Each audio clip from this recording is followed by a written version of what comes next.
Os velhos e bons costumes da educação, quando os velhos eram respeitados, as mulheres honradas, o próximo era um ser humano e não um lixo a ser descartado.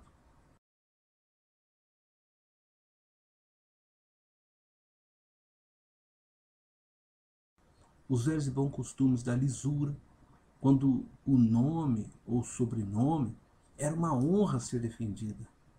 Uma palavra dada era um compromisso certo. As pessoas davam a vida para honrar uma palavra dada.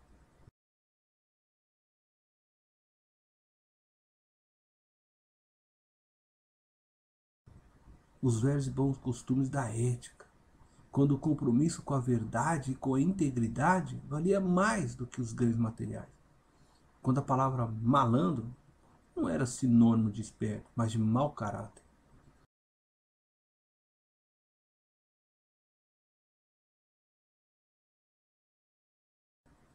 Do respeito por si mesmo, quando se tinha vergonha de se vestir com pudor, de falar palavrões, de cair na boca do povo.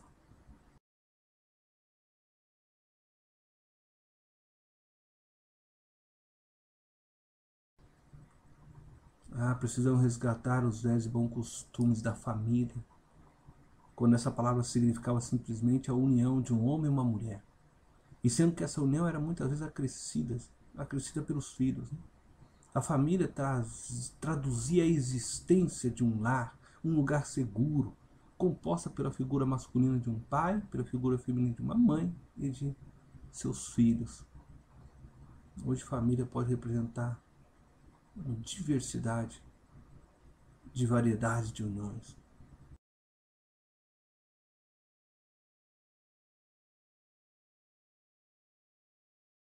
De uma espiritualidade sadia e não religiosidade. Quando se buscavam a Deus e não as bênçãos de Deus.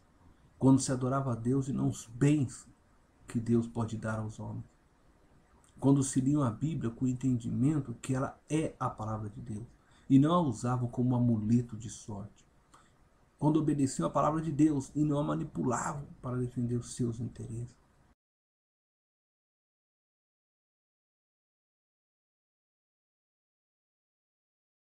Resgatar os velhos e bons costumes da igreja.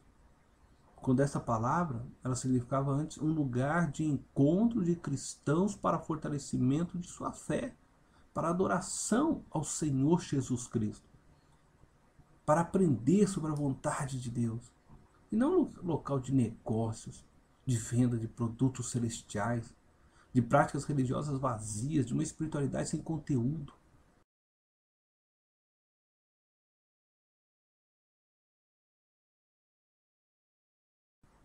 Nós precisamos trabalhar para transformar a nossa sociedade hoje.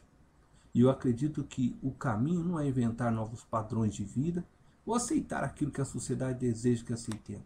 Se desejamos transformar nossa sociedade em uma sociedade mais humana, mais ecológica, mais sustentável, a resposta para isso está no retorno aos velhos e bons costumes deixados pelos nossos pais.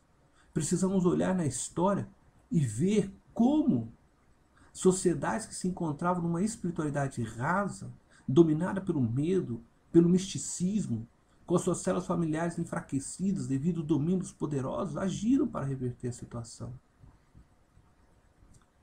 A palavra de Deus ela nos aponta diversos momentos da história de Israel em que o povo estava sendo oprimido pelos poderosos, fossem eles judeus ou não, em que a religiosidade se encontrava efervescente diante de uma espiritualidade superficial, em que as famílias eram destruídas pela miséria, que levava pais a entregarem seus filhos como escravos aos ricos e poderosos, como forma de pagamento de suas dívidas, em que os valores humanos eles eram trocados pelos interesses da sobrevivência e da ganância de alguns, onde órfãos e viúvas eram esquecidos e entregues à própria sorte, isto é, à morte e à miséria.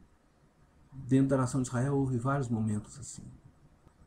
E nós precisamos olhar para esses momentos da história e ver como eles venceram esse momento, para que nós possamos tirar lições para também vencermos a miséria que atinge todos os âmbitos da dimensão da vida humana e da nossa sociedade hoje.